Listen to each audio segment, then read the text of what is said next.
Adventures of Huckleberry Finn, Tom Sawyer's Comrade, by Mark Twain. Chapter 1. You don't know about me without you have read a book by the name of The Adventures of Tom Sawyer, but that ain't no matter.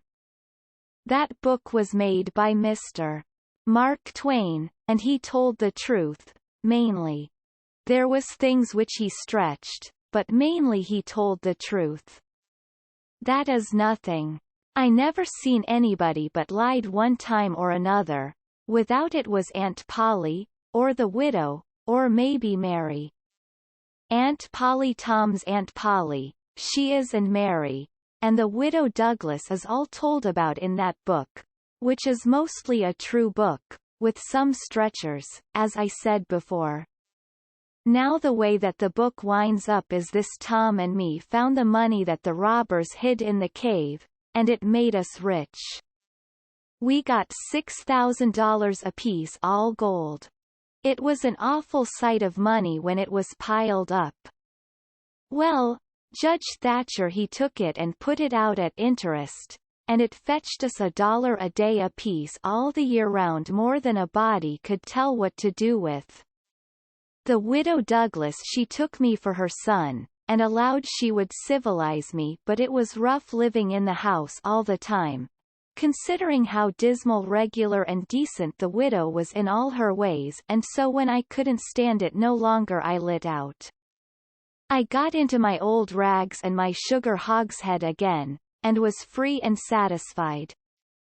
But Tom Sawyer he hunted me up and said he was going to start a band of robbers, and I might join if I would go back to the widow and be respectable. So I went back.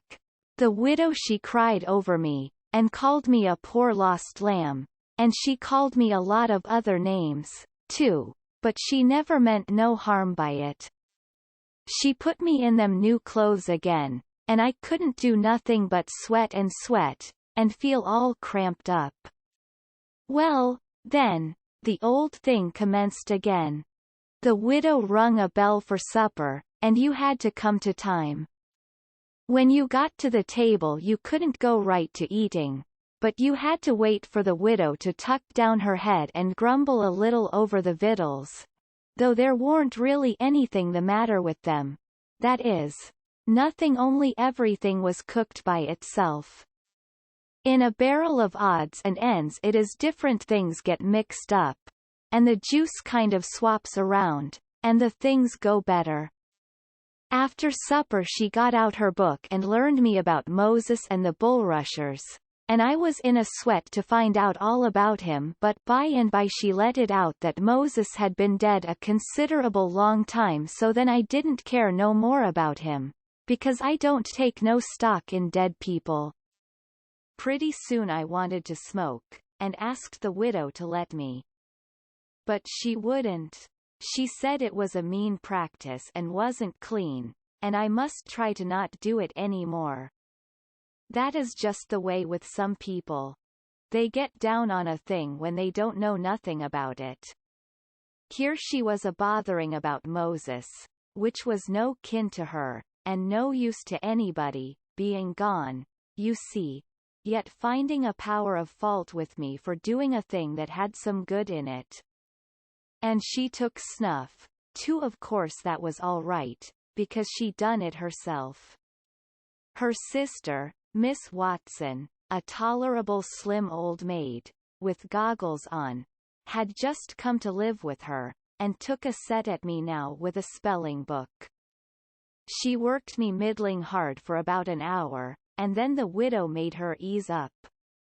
I couldn't stood it much longer. Then for an hour it was deadly dull, and I was fidgety.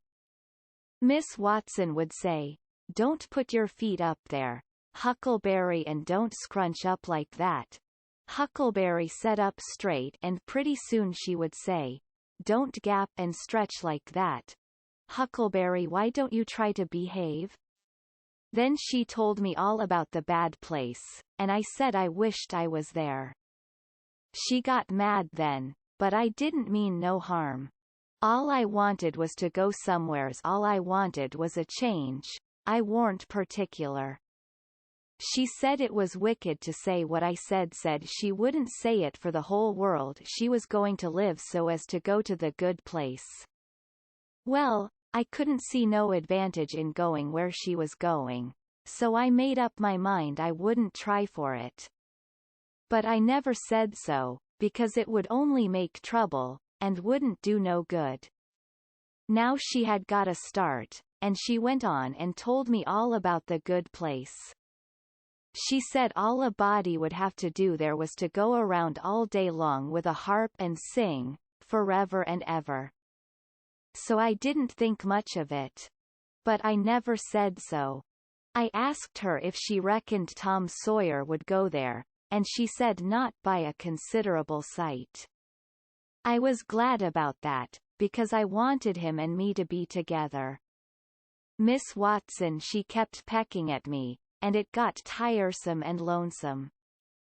By and by they fetched the niggers in and had prayers, and then everybody was off to bed.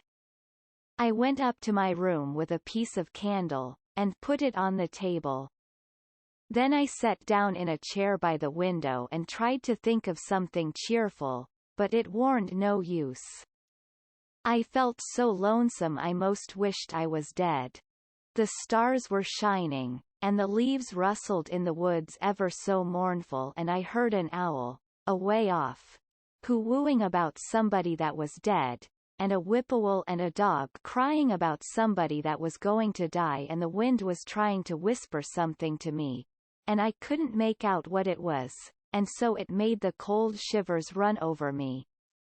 Then away out in the woods I heard that kind of a sound that a ghost makes when it wants to tell about something that's on its mind and can't make itself understood, and so can't rest easy in its grave, and has to go about that way every night grieving.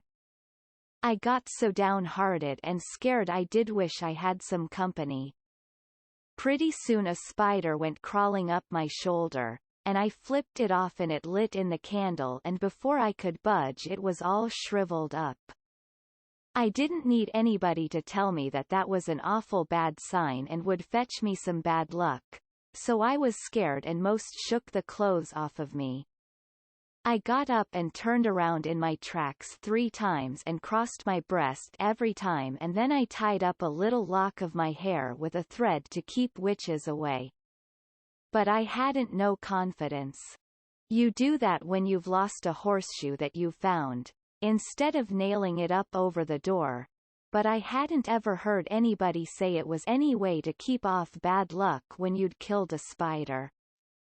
I sat down again, a-shaking all over, and got out my pipe for a smoke, for the house was all as still as death now, and so the widow wouldn't know.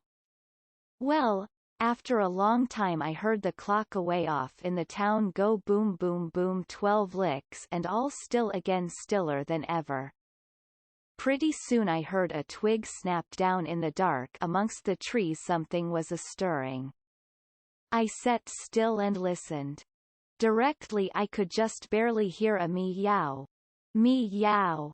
Down there. That was good, says I. Meow. Meow. As soft as I could, and then I put out the light and scrambled out of the window onto the shed.